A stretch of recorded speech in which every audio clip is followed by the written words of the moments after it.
Okay, so I think we're all back for now. Um, but welcome to our homebrew lightning round, we're calling it. And we're going to give a couple folks here a chance to share some of the stuff that they've been working on. And to kick things off, because I know a couple people have commented, what on earth is this spreadsheet? I'm watching the games go through, and we have the man himself, Dr. J, who has created that as well as many, many other things that you'll see around here in the Deadball community. So we're going to give him the time to. Oh no, Oh no. he he There are dumped two of them. himself out. I straight up hit the wrong button. I wanted to stop sharing screen and I just 86 myself like super hard. Um I was doing that so I could pull the other scorecards and stuff that I've done without showing everything else off. And then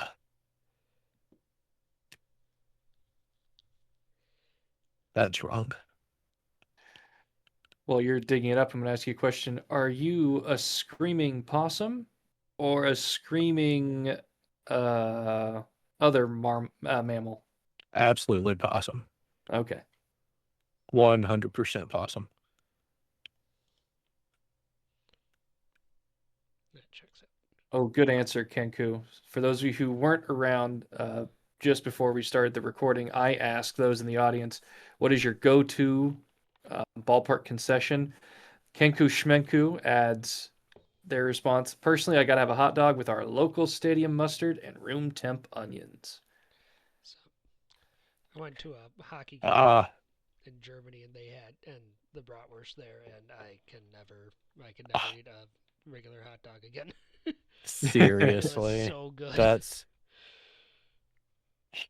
God, a hot dog with mustard is It's a top classic. tier. It's top tier. So, all right. Yep. So you want to you want to take it away, Doctor? Sure. So, first of all, everyone, thank you very much for participating in DeadballCon 2026. My name's Jared. I go by J. Bly in the chat or Dr. J when I write stuff up. And I enjoy making homebrew. I am very much an enabler. I find it a little bit challenging to make my own stuff and to have the motivation to make my own stuff. But if someone says I need help with this, it just kind of triggers something in my brain. And that's really like what gives me motivation. It's like, oh, somebody wants this thing. So let's take a look at it.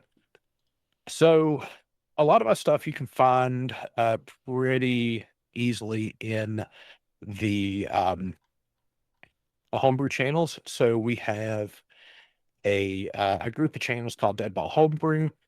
There is um, several just sort of miscellaneous channels, but also I try to brand all of my stuff with the Dr. J thing. And I'm just going to go over a little bit of what I've done and maybe at the end of this, make myself available for any questions and stuff, as long as well as everyone else here. I'm pretty sure. But the first thing I did want to share is I did create a Google Doc, which I've called Dr. J's Formulary, which is kind of a conglomeration of a lot of the stuff that I have done that is kind of like in a shareable form.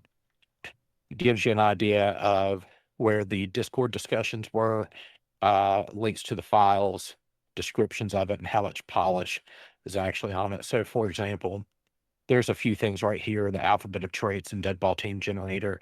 These are pretty rough around the edges. I haven't really made these for like outside consumption, but if you're interested, they are there versus some of the stuff that are actually zines, and I'll take a look at those too. So as of this recording on 17th of January 2026. I have 4 zines out. These are absolutely free. They are available.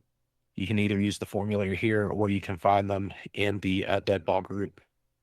And I'll hit those next, and I think they're in chronological order. So the first one is Going Yard. And Going Yard was just sort of a fun opportunity to modify home runs.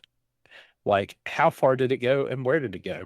So Going Yard is pretty much 100% fluff.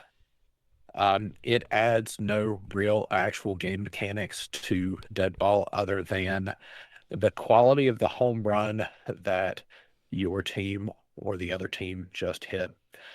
And just give you an idea, the brain, come on. You can take your MSS and figure out what direction the home run went. The vast majority of home runs are pulls, with some small chances for it to be down center field, sorry, or oppos, as we like to call them. First method is the D100. So this is just a D100 table. You roll your D100, you take the result, and it gives you the number of feet. Alternatively, you can get your hit result table and then use that as a base. So let's say you hit a pretty low power home run, 18 on the hit table. Starts off 320 feet. You roll 4d20, and it gives you, the distance that home run went. Now, if you credit P++, all that juice, you're looking at something phenomenal, something that would have will be talked about for generations. And then also just another method, hit table plus D100, a little bit more complicated, a little bit more numbers to work with if that's your type of thing. I start to talk about park factors, but I don't really get into park factors. And that's where the second supplement comes in, Diamonds Are Forever. And this is actually going into detail about the different baseball parks. So you've seen some that have, the green monster, the short porches, the pathetic batter's eyes, all this stuff. And I wanted to try to incorporate those to give the stadiums a little bit more flavor so that we aren't just playing in the, exact same default ballpark every single time. So, the Nut Hut. So what this uses is a little tag system, and this goes over things. So there are climate factors. These are things that, don't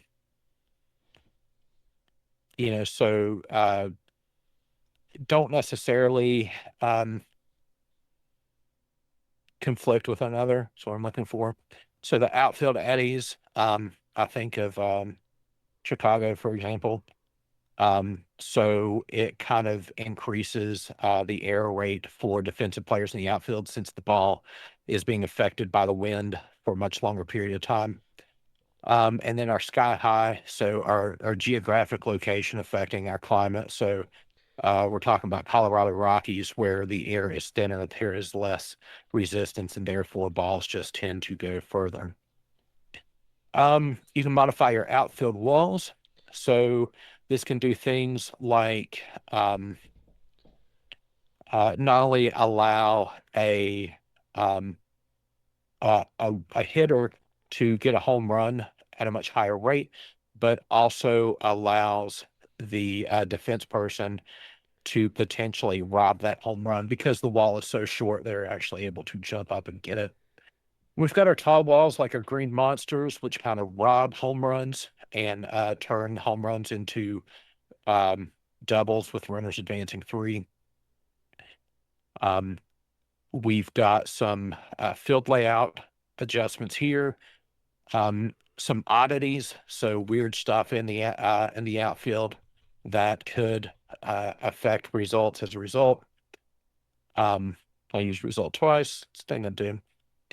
Fields and lawn care, so things like rough outfields, pristine outfields, cracked infields affecting defense rolls and steals, and some miscellaneous adjustments. Because if you take a look at Baseball Savant, you may notice that there are some places that are just inherently better for hitters or better for pitchers, and these kind of address those sort of X factors. In addition, I have created some ball fields that are facsimiles of existing ballparks. I call this the Botanical League. So, the American Rose is kind of your basic ballpark. Got the apple blossom with some deep outfields but short walls.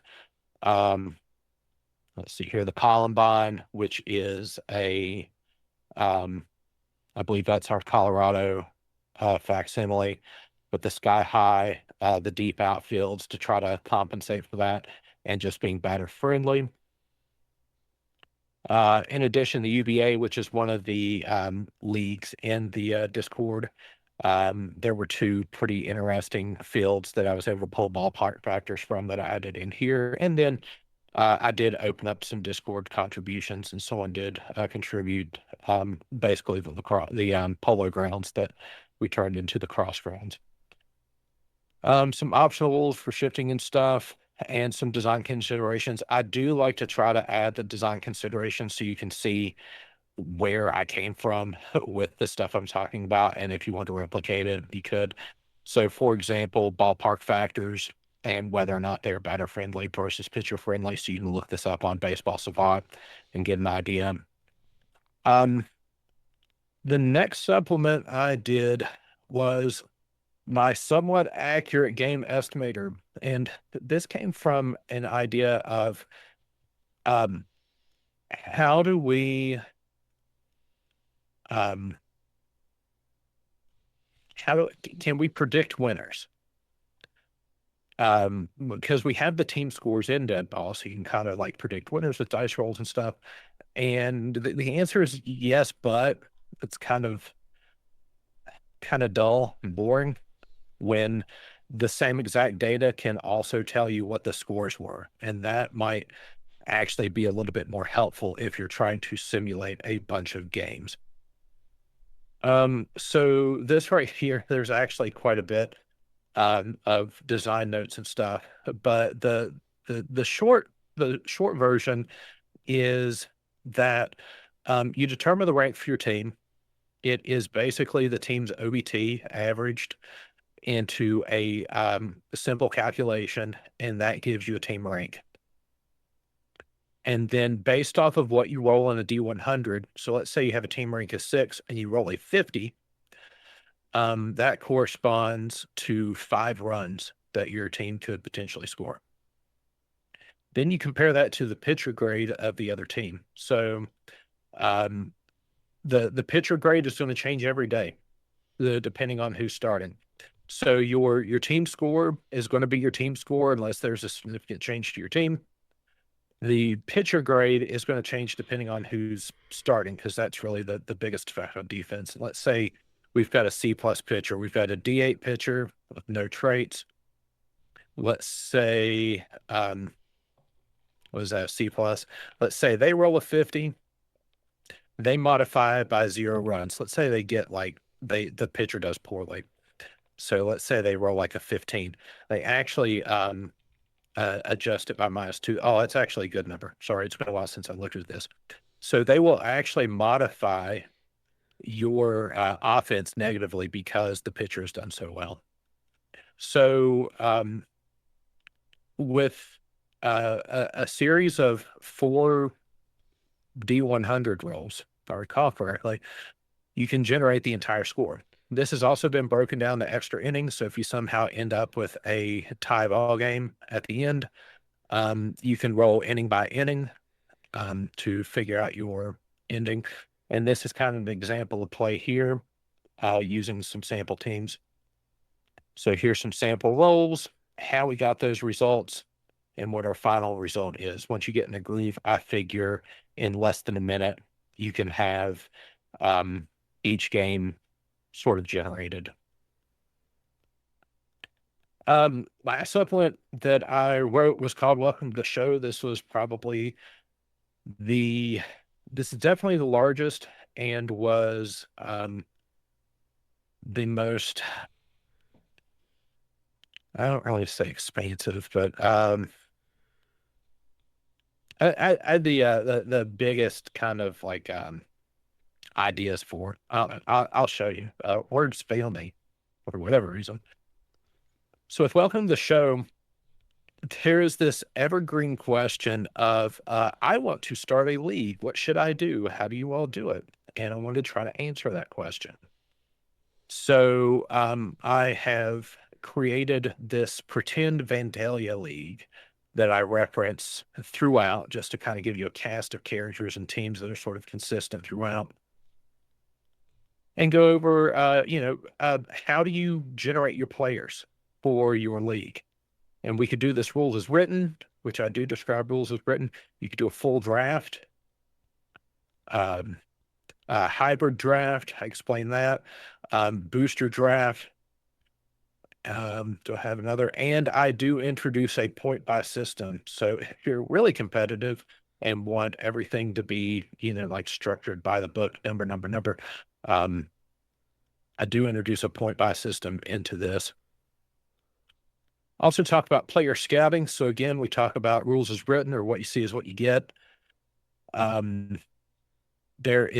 talk about a partial reveal, so that some of the players, you only have a few pieces of the information before you draft them, and then you roll out the rest once you grab them. So there's still a little bit of mystery about the players that you are drafting. The Great Birthday, which is what we use in the United Baseball Alliance, where after everyone's drafted, everyone's birthday is celebrated, and you do the birthday rolls, the agent rolls. Also some variations, how to involve fudge dice or fate dice into the equation. I do have an appendix with a few other things. For example, how snake drafts work, advanced age selections for players, examples of snake drafts, provide a small glossary. In total, this was a 24-pager. Every single one of these, if you print in booklet form, they are divisible by 4 pages, which means that they will kind of turn out perfectly as a booklet if you are printing those.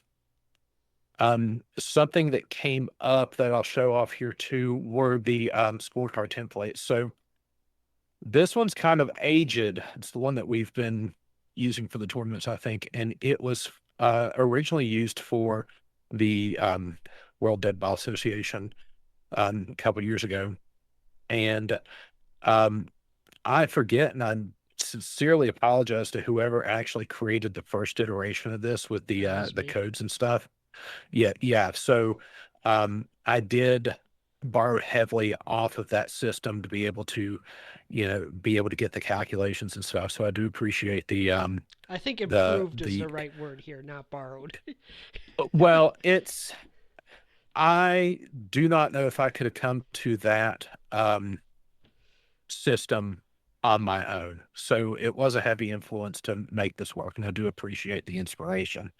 And I definitely want to give credit where credit's due. So this right here allowed us to play our 3-game series. Oh, that's a nasty one. But also, since we did want to stream these on the Discord, I took some inspiration from some of the old scoreboards from like the 1900s that were like in the middle of cities, and you paid like 5 cents or whatever to stand and watch this scoreboard be updated via someone on the other side who was getting updates via Morse code.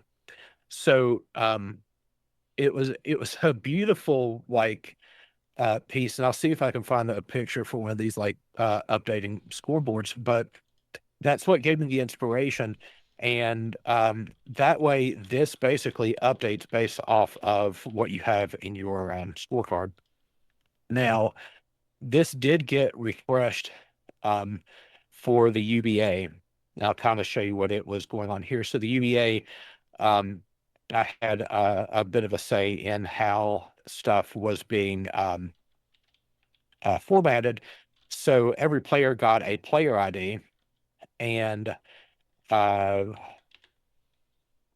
let's see here. So, for example, I could take a team here and paste them in. It might not work because it's been a hot minute. Yeah, it doesn't look like it's going to work properly for us. Yeah, one of those. Thank you, Scotch Tape. But there's some pretty gorgeous ornate ones. So this does not look like it's working, and I don't know why, but that's okay because it's kind of outdated anyway. Yes, that right there. So this kind of works the exact same way as the other one.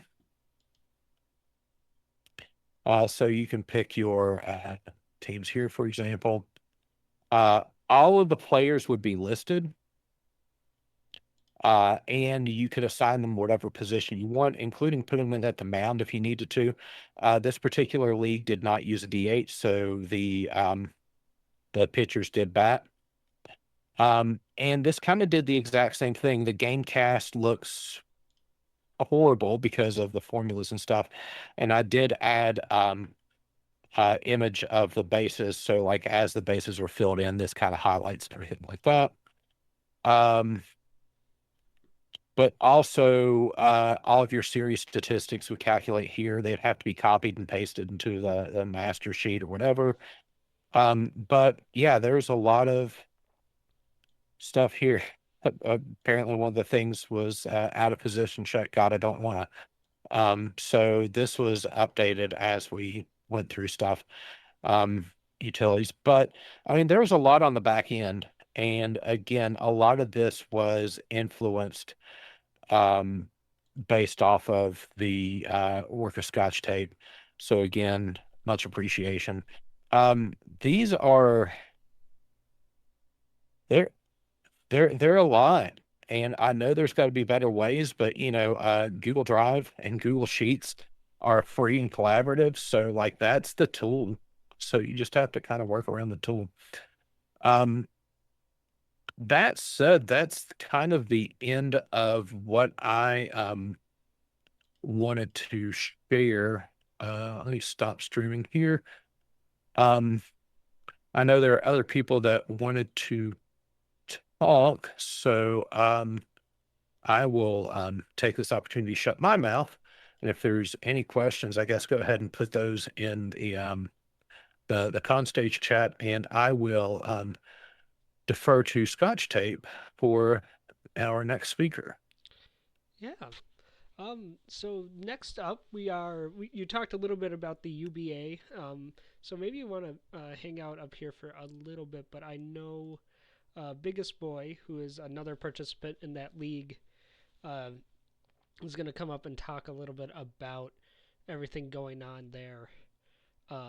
So a few years ago, this Discord started the World Deadball Association um, as an extremely ill-advised project to try to get as many people playing the game together in a multiplayer setting as we could. We played a 16-year or a 16-team year, a 24-team year, and then I eventually went insane. Last year we did a simple tournament covering that's the World Deadball Classic, and I do plan on running that again this year.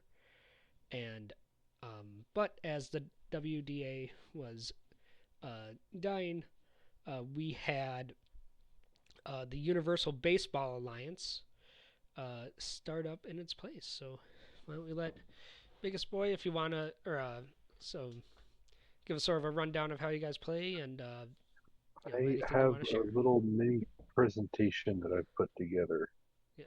that I've been scrambling to put together here in the No last few problem. minutes. We were supposed to Listening. have the commissioner Drowsy, but he got called in on an Yeah, and emergency. I'm So doing more work than Drowsy does with it, but just for fun. How can I do this in a way that is not, interesting? I don't know how to do the slideshow in a way that is not just annoying. Give me 1 minute to Yeah, set up OBS. for sure. Or if you want, I can go next too. Um, so Sure, that way I'll be able to yeah, troubleshoot. yeah, let's talk about what I've been hacking away at. I'm Scotch Tape 22 here. Um, I and I'm known as well, my name is Scott Wombold, and I run a little studio as well called the Great Lakes Game Library, where I and some friends make RPGs and sport games. So we have Top Line Hockey and Flat Out, our two sport offerings for hockey and formula racing. But I got my start working on these sort of games as with Deadball, and just once I realized in my head looking at that game, wait a second, I just like could come up with something and then just or I could just come up with a table for something that happens, like spitballs or stealing signs and stuff like that, and it just put it in the game, and that's sort of what kicked me off working on all this. Uh, 2025 for me was sort of the year of the small, uh, where I had worked on these projects with larger teams or more expansive rule sets, and eventually I would always get exhausted of them and have trouble finishing them, and I kind of said, enough's enough. I want to get back to the basics for what I run and actually see the end of a season. So um, this summer, while on vacation with my family, I sat down and opened up the Deadball Junior book. I'm going to start sharing my screen again. We're going to get well, give me a second as I move stuff around.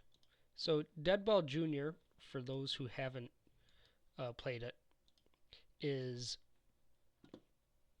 very much, yeah, thank you. Deadball Junior is based on, or just using a D20 to find the results of the league. So results. So instead of rolling the swing and then having to find where it is on the out, whether or not it's a fielder's choice or a sac fly, it just says forget it. Every ground ball is a fielder's choice. Every uh, out or fly out is a sac fly. And that meant I could sit there with a D20 and do an entire, inning in like 30 seconds. Um, so and my goal was we were on vacation for like 10 days. I'm like, I want to play through a whole season in that time. So I dusted off the old Third Coast League sheets. So if you've ever found like the Third Coast League score sheets, yeah, I made those too. And kicked that back off. Now, obviously, it was a little bit too simple, and I'm like, okay, I can come up with something a bit better. So let me see if I can find on here where I put the table. Um, so the initial rendition of this was playing. I decided, I wanted to bring handedness back, and I want to add some sort of changes for the the defense. Well, Deadball Junior already has a very fancy, or something that's a bit different in that they use defensive tokens.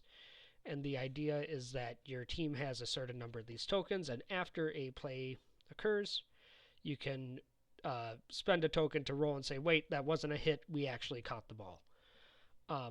So what I changed it to is, well, what if you spent that token beforehand and it just elevated your outcomes on all of the balls in play, on every ball in play. And the end result was, it's not in this spreadsheet, of course. The end result was a actually really interesting strategic decision that you could use this token to upgrade a ground out to a to upgrade a ground out to a double play or upgrade a sack fly to just a fly ball where the runners hold. That meant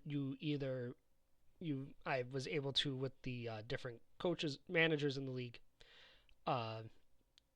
run either they were trying to induce double plays. So whenever someone got on first, they would be spending their tokens then to try to get the double play, where you had other managers who would hold on to their tokens until a runner was on second or third, and then say, nope, we don't want him to score. And they would wait till then to add to it. The other thing that I added was I wanted to bring handedness back because that's a big strategic decision in baseball. So that was as simple as taking one of the strikeouts and changing it to, if you have a hand match, you're still a strikeout. If you don't have a hand match, then you are then it's a single. And that worked well, and I was able to go through a game using just those rules, or go through a whole season to do those rules. So then I decided to creep a little bit closer to, well, what more could I do with this? And continuing to work on it, and hopefully this year have something written out because of how simple the game is. I'm going to be talking to Acres beforehand because basically any modification you make to Deadball Jr. is a game that you can play. It's not like expansion like what Jaylee was showing earlier. But expanding on that, first off, I had to scooch up a little bit of room on the table. And the first thing I did was okay, why are triples 5%? A 19 in Deadball Jr. was a triple. And I said, no, I don't really want to see that happen. So I merged that in with the 20, which is a home run, and instead decided that's going to be a deep ball, and you don't quite know where it's going to land. So if you rolled a 20, that you were able to then roll to see if you bounced it off the wall for a triple, if you made it over, or if it fell short for a fly out, because with the taking a strikeout earlier, that was one of the fun challenges working with Deadball Jr. is every time you make a change, it just drastically flips. You've increased the entire batting average of the league by 0.05, which is crazy. So adding the deep ball and then expanding out the table. A lot of us here are fascinated with adding in things like the climate, the environment, stuff like that. And what I did for the next season was said, what if I just make these outcomes be very rare but consistent? That every time you roll weather, the weather does the same thing, depending on what it is. And you have to stop and look at the weather. It's not a modifier you're adding on after the fact. So that's exactly what I did, is that I came up with, okay, on average, the weather is just going to lead to a double. If it's a situation where the weather is making it harder to hit, we'll change that to a fly out. So in the wind, in the cold, in the rain. If it's a situation where the weather is making it easier, it turns into a home run. And then, of course, adding in local climate. So then, whenever we rolled a 1 on the table, you then followed up with a d6, and sometimes it would be the handedness still.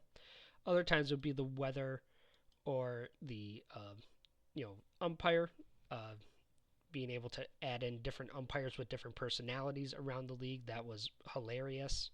And some of these were like the umpire, if you rolled it, they would eject the pitcher regardless of what was happening. And then, of course, oddities and then chaos plays were a factor for increasing injuries so that you got that cycle. So this I played throughout the later part of the year. And then near October, was talking to Fear and Solo about our own, or about what goes on the server and wanting to do more events. And I decided, let's play a tournament using these rules, or like my final, or what I've been tweaking with these rules, and do a Halloween themed one. I'm a big fan of Blaseball. I don't know if anyone here has, or I do know other people here have Jaylee. Uh, Jaylee, also very big fan of Blaseball.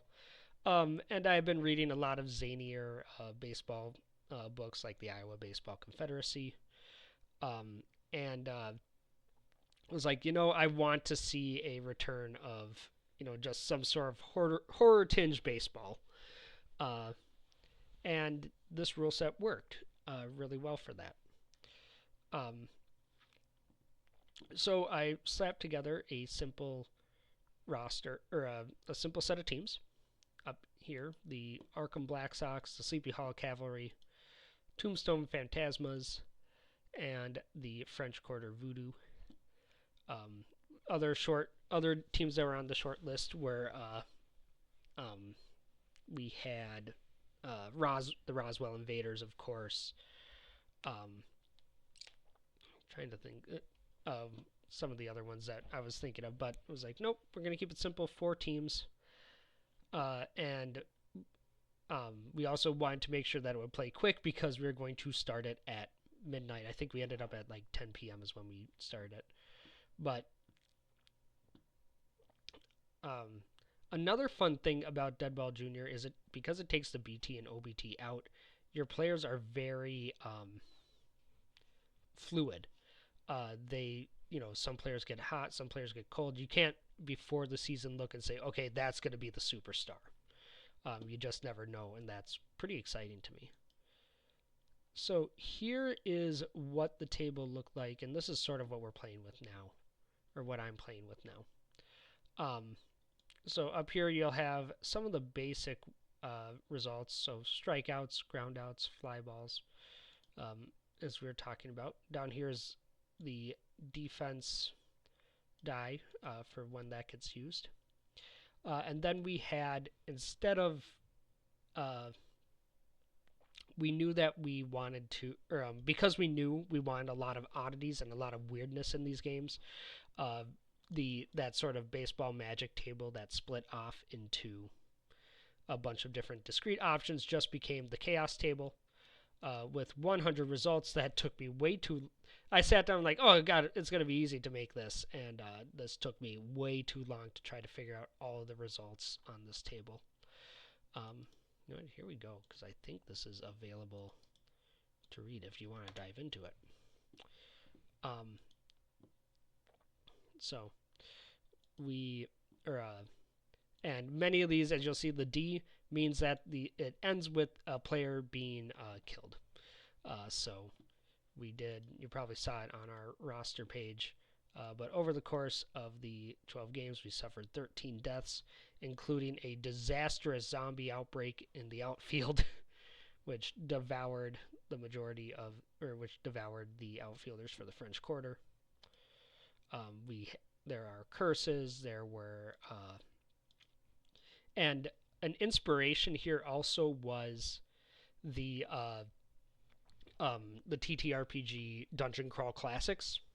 So if you've never played that system, its signature calling card is the funnel, where you start out the game by rolling up a bunch of random peasants in the setting, and then you sort of play out the backstory, where as you go through the first adventure with these peasants that start out with no abilities, they aren't heroes at all.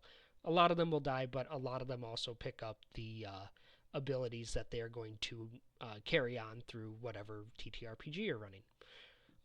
That's where they get their magic and their magic stored.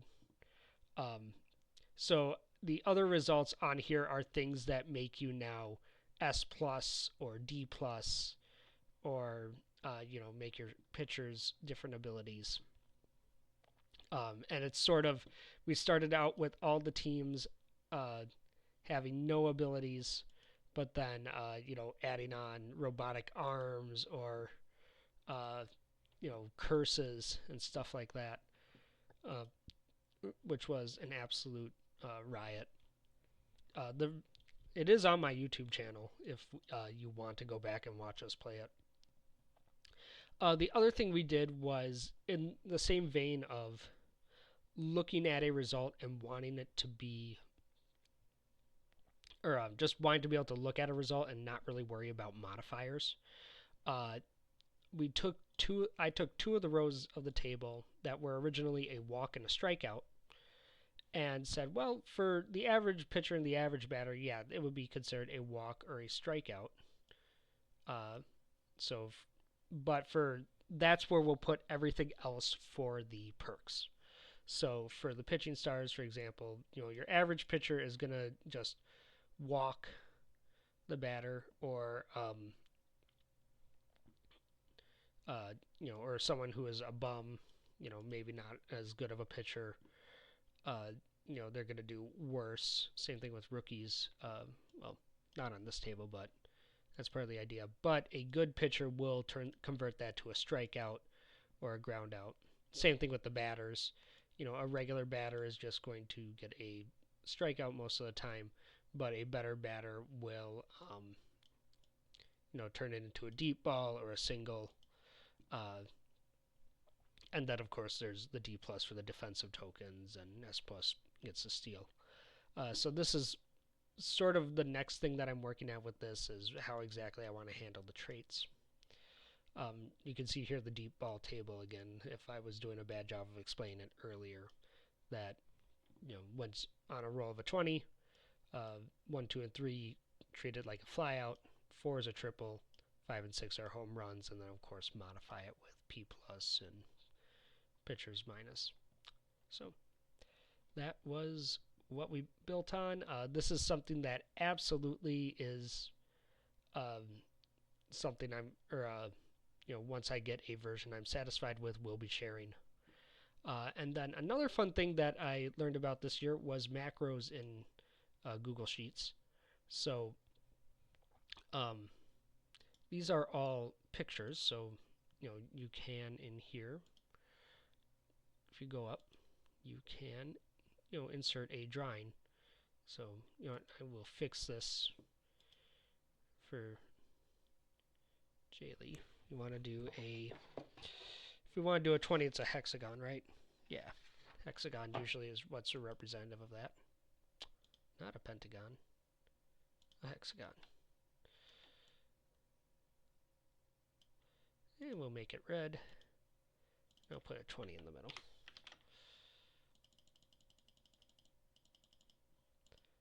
So, okay, so now we have our D20.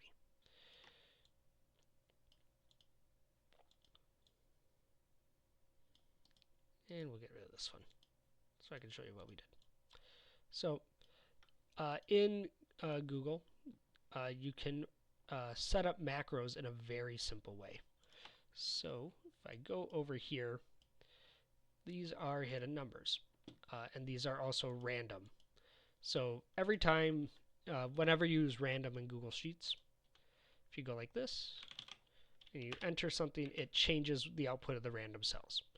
Which is a problem if you're trying to fill out a scorecard, but you also want to see, if you want a random number, but you're also trying to fill out a scorecard, so you want to hold on to what a roll was, and be like, nope, that's the roll, and not have the number bouncing around all over the place. So what you can do is under data here, there is, I believe it's under data.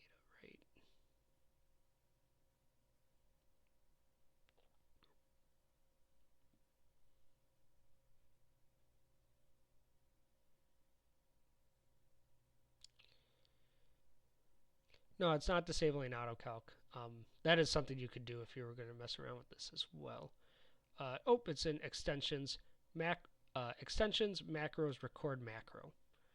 So you're going to record.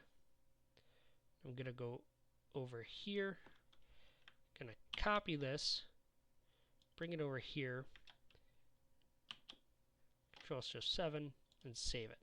And that is new D20. I'm going to save the name of that because it's probably going to be finicky. So then I can go to this and assign a script. I'm going to assign that same new D20 script. And what should happen now, if I did that correctly, is it's going to run the script, and it's going to do that same copy a number over. And every time it copies the number over, it rolls it again over here. So we have to hide the number, of course, so that people aren't cheating ahead. But every time you click this then, it gives you a new roll for the result. So, and that is what I have been messing with this year.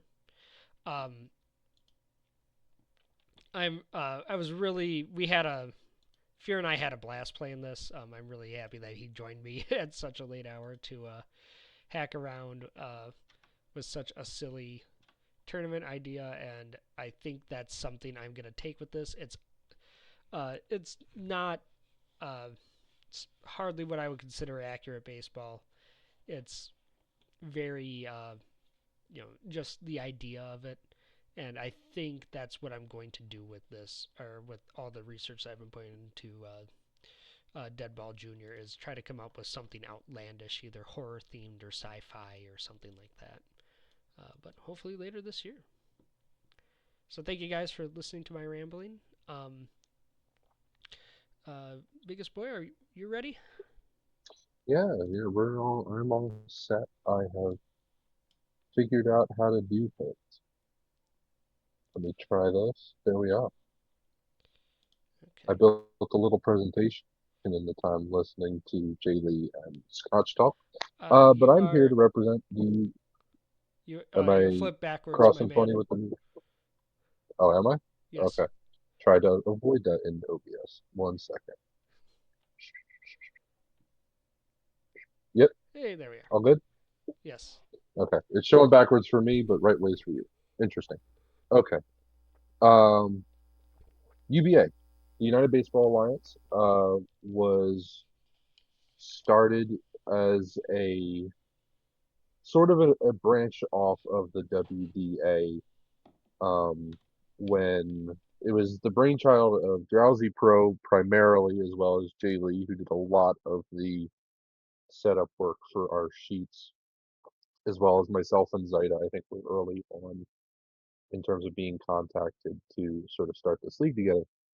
Um, but the long short of it is that we are an 8-team league with 2 divisions, North and South. We're currently set in 1995.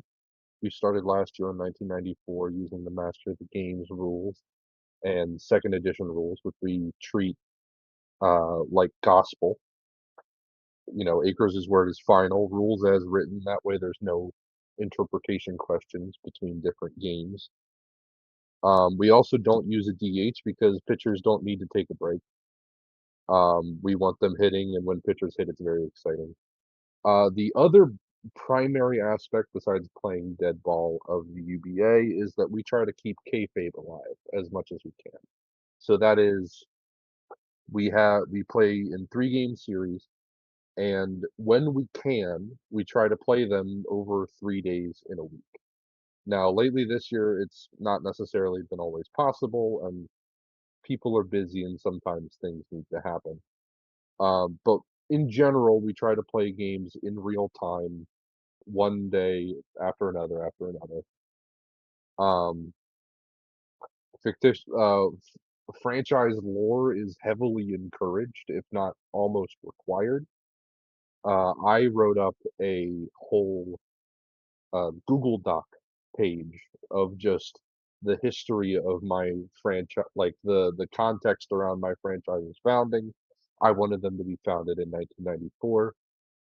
Drowsy's team, for example, has gone through name changes, but the franchise has existed since the UBA was founded in fiction in 1896. So we have a wide disparity in terms of fiction, which is all sort of attached on to the actual deadball playing part. It's just sort of a bunch of us nerds who enjoy the game first, but then enjoy creating fiction around it.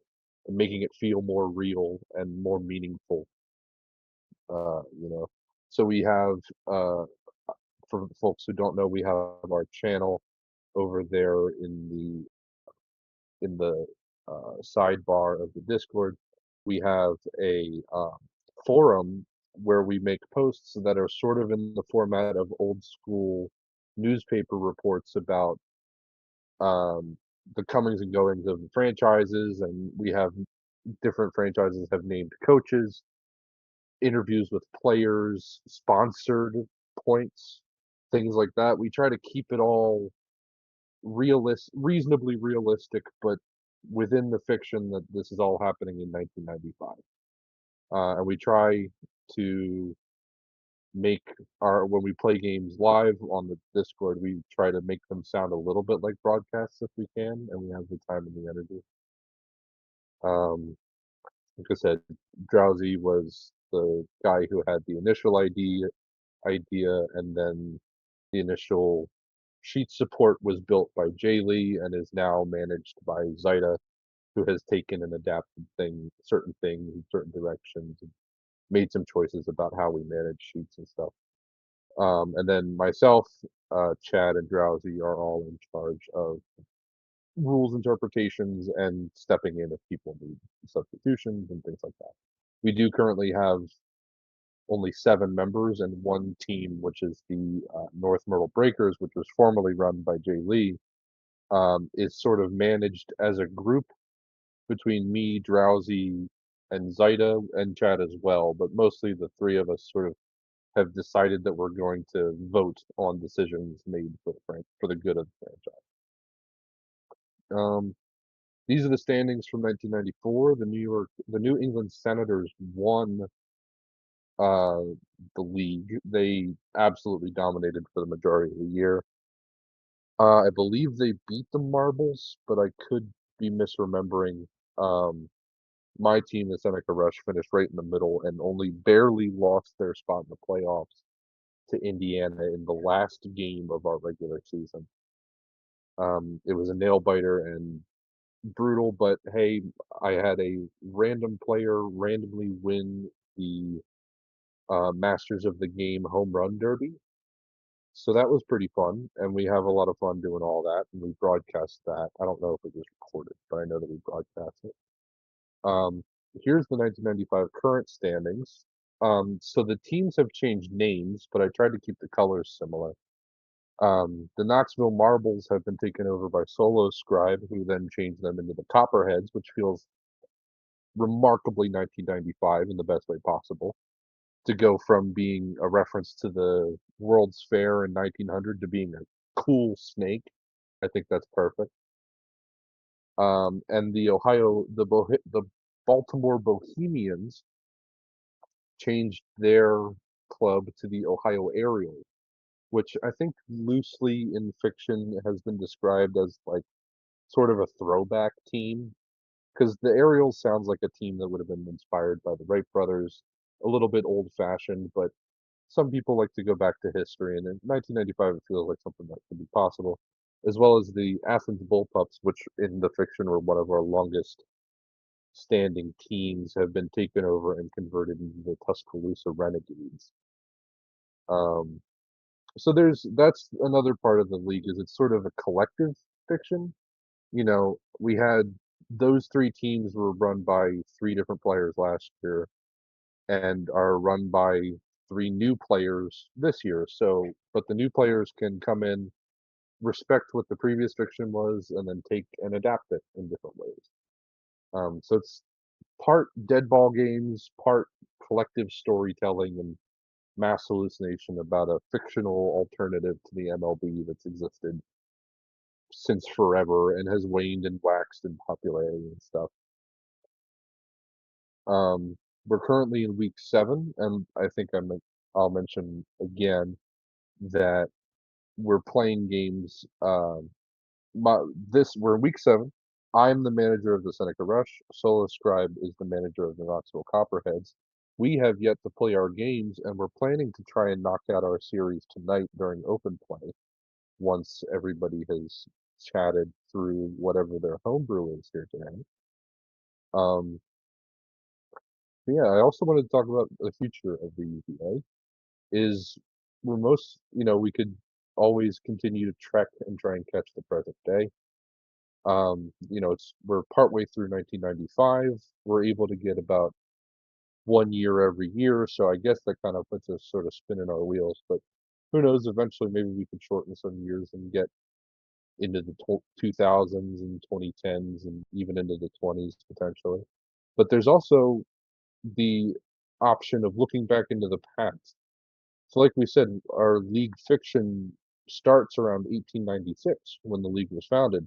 There's a lot of years between then and 1994, and a lot of gaps in the history that don't exist but have the opportunity to. Um, so that's kind of what we've been doing over in the UBA, just playing games, and eventually we'll have an entire textbook worth of statistics and are able to compare, who actually had the best year's performance and was it a random guy in 1894? Who knows? But if folks in the audience are interested, like I said, Seneca and Knoxville will be playing their series tonight. I know that Ohio and St. Louis were playing their games. It looks like they're still down in there. So potentially, if you want to, you could catch the end of that once everybody has talked about their homebrew. And I will mention that we're most of the way through 1995, but we still have an open seat at the table. We do have a franchise without a manager. So if anyone is particularly compelled by the idea of a fiction heavy Deadball league and you want to jump in for a few weeks, message Drowsy Pro on Discord or myself, and I can get you in touch with him if that's an easier way to do it. We're always looking for more people. We would be interested in if you fit the our attitude and you sort of vibe with the rest of the league, then we'd be happy to figure out how to work you in, figure out whether that's tapping you next year or talking about another project another time, or if you just want to listen. We're always around and we're always going to be playing and we're always happy to talk to people and share stories and stuff like that. Um, if we're not short on time, I could pop over to our league sheets. I have a copy of the one that Jay Lee had made for 1994, and I have our current ones, both the actual team sheets and the statistics sheets, if we want to look more at those. But I don't know how much time I've spent or we want to spend here on the homebrew section. Was there anyone else in the audience who So had things that they wanted to share? I suppose I'll take us on. Let's take us on a tour of the 1994 sheet. Yeah. I wasn't looking, Jay Lee. Did you break through all the details of this? I did not. I looked at the score sheet and the The old one I score had sheet. wasn't quite working. So I think I might Right. have Well, this included. was the. Did any, if anyone in the audience wants to share what they're working on, put a message in the chat and we can get you. We can try to sneak you up here. We got about 10 minutes left till 10 o'clock, and that's when we are going to close this. But we are more than happy to just sit and chat. I think. Yeah. We have our Oh the. yeah, This we is should the do. the.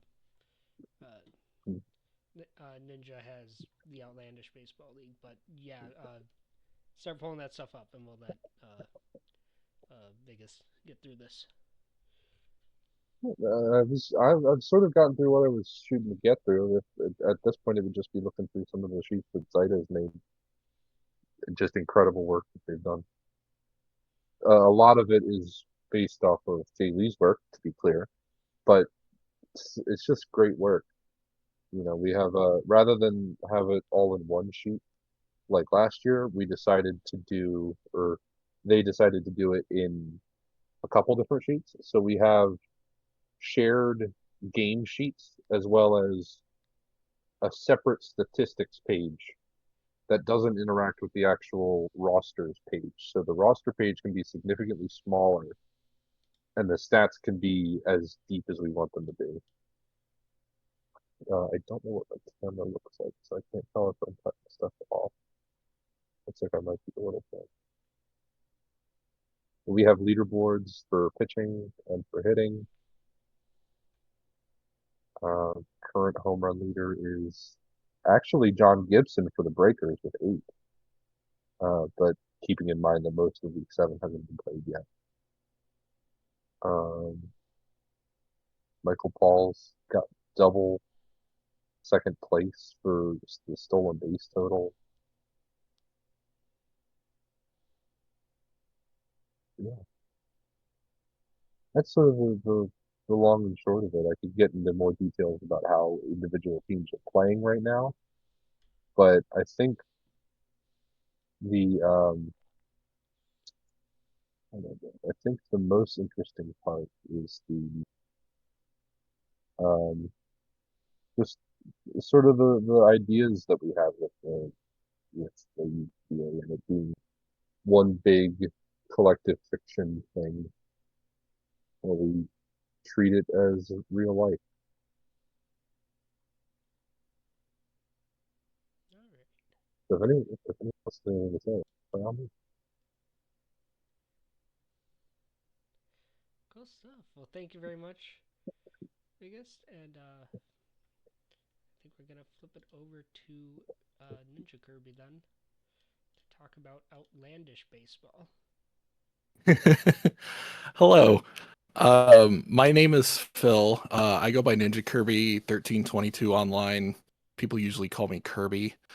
But I thought it would be fun because I was listening to a bit of what Jaylee was doing and some of these other fictional leagues, and I just wanted to show kind of what I've been working on my end with my fictional league. So I'll try to keep it below 10 minutes if I can. But this league, just to give kind of background to what I had created, I had originally just played, like when I was a kid, I played like Baseball Stars and Bases Loaded on the NES. And so when I found Deadball, I was like, oh my God, I can make bigger leagues for these things. And I wanted to try to emulate those old style of games. I had actually just put together a fun little thing with my friends with their D&D campaign that I was running, putting their players against teams that were made up of like video game character teams. And eventually with Deadball, I decided to try to make as many teams as I could. So like season 2, I had 12 different teams. And then here in season 3, I now have 24 because I'm a madman. But I was originally trying to make this for programming a simulator. That's kind of fallen through. I kept running into issues with that. So instead, I just made a little supplement that I have on the Discord if you're interested. But the two main things I wanted to focus on for the Outlandish Baseball League was try to make pitchers more flexible and more interesting from the base rules, and then also making home field matter for every team. So I just want to go through kind of what I had for those. In order for me to kind of come up with the ideas for the stadiums, I did have to modify the hit table a bit from the standard ones. So line 18 or a hit table result of 18 is a triple with a defense, and then roll of 19 is a home run with a possible defense roll because I wanted robbing home runs to be a thing. And then with those, the result of 18 is the field is based on whether the MSS is even or odd. And then a roll of 19 which side of the stadium the home run is hit is based on the last digit of that MSS roll, whether the player pulls it, hits it to center, or hits it to the opposite field. And then for the defense roll of a home run, I didn't want to make it too easy, so I just decided defense roll has to be 12 or higher to rob a home run, and then anything less than that is still a home run.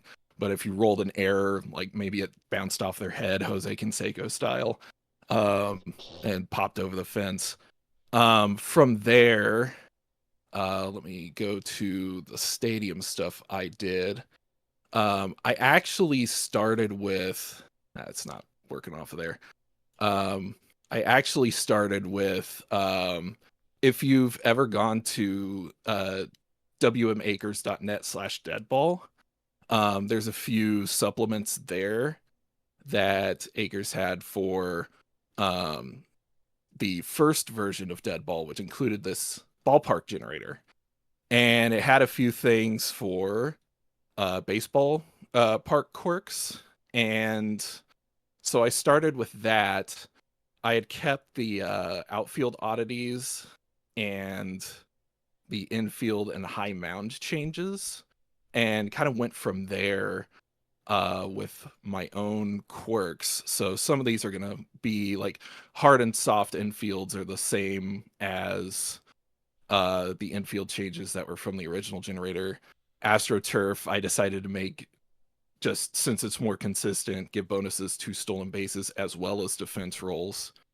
And then I decided to add roofs, disabling weather effects. So like skylight roofs, if you have the big roof that still has an opening up top but blocks a lot of the wind. So wind effects don't have any effect on the stadium. Retractables allow wind to have effects, but if it starts raining, they just close the dome. Things like that. And then I think my favorite quirks that I've come up with are the outfield size, where if it's a small outfield, it won't affect anyone who's a P plus or a P plus plus, but it does give a little bit of an edge back to those P minus and P minus minus batters by adding one to their hit table. And then large outfields do the same by taking away a little bit from those P plus and P plus plus batters to kind of bring everything back for certain types of teams. You know, if they're a high power team, then maybe they want to make it so, or if they're a low power team, they want to make it so that high power players are weaker in their stadium, stuff like that. And then I did have the porches and high fences and deep gaps, kind of similar to what Jaylee had, which was completely accidental on my part. I don't want to claim that, or I don't want it to look like I copied that stuff, but they are very similar in effect there. And then I also wanted to add ground rule doubles and the ability to climb fences, make easier climbable fences to rob home runs easier. So I added those. And then the player quirks that I added for pitchers and other players was a big thing as well. So I wanted road trips to matter. So I wanted certain players to be like good on road trips versus bad on road trips. So if they have an R plus trait, they either get a bonus to their BT and OBT, or if they're pitcher, they get a bonus to their pitch die. And same kind of penalty for road minus players. Yeah, homebody, that's a good term. And then one of the things that I found interesting is that pitchers didn't affect stolen bases like they do in real baseball. So I added a pitch speed trait that could be positive or negative to affect stolen bases. We have ground ball pitchers in the base rules, but we didn't have a fly ball pitcher. So I thought it'd be interesting to have a fly ball pitcher trait where If it's an out with an MSS ending in a 6, it's a deep fly out to center field, which sometimes which allows for a sacrifice fly to score.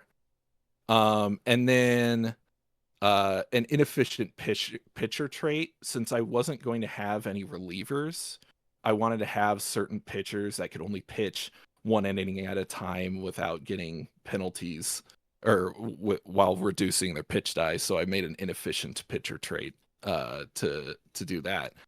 And then there's the screwball pitcher, which I wanted to have the idea of a pitcher that could counteract a switch hitter. So I went with a screwball pitcher where the pitch curves the opposite way for them. And so if a switch hitter, is facing a left-handed pitcher, he's going to bat right-handed. But if they're a screwball pitcher, that's actually going to work against them because the pitch goes out away from them instead of towards them. So, yeah, that's basically all I had on this. If you want to look into it at more detail, the Outlandish Baseball League supplement is on the Discord, like I said. So take a peek at it. If you have more suggestions for types of players that could be implemented into this system, I'd love to hear them. I'm always trying to find like what kind of pitcher or what kind of players and pitchers I'm still missing for this system. So I'd be interested to hear what ideas people have for this.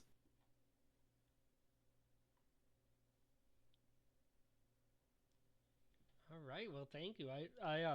I knew you had the teams, but I did not realize how that all these other rules had got into it too. It makes me think of Super Mario baseballs or Super Mario Baseball. Yeah, one of the teams is actually based off of that. So Yeah. So it's that. Yeah. Jaylee shouting out the alphabet of traits, which yeah, I do need to dig into that. Thank you, Yeah. Jaylee, for recommending that. fantastic little supplement on there if you want to go completely insane. Okay. Well, thank you everybody who has shared. We are, it's super cool to see all the stuff that is going on the Discord. Yeah, and that sort of brings us to the end of the lightning round. I think for biggest, if you guys want to take over the con stage to play, that's a-okay with me. Otherwise, now I'm gonna have is to get up open with play. my partner. Yeah. So,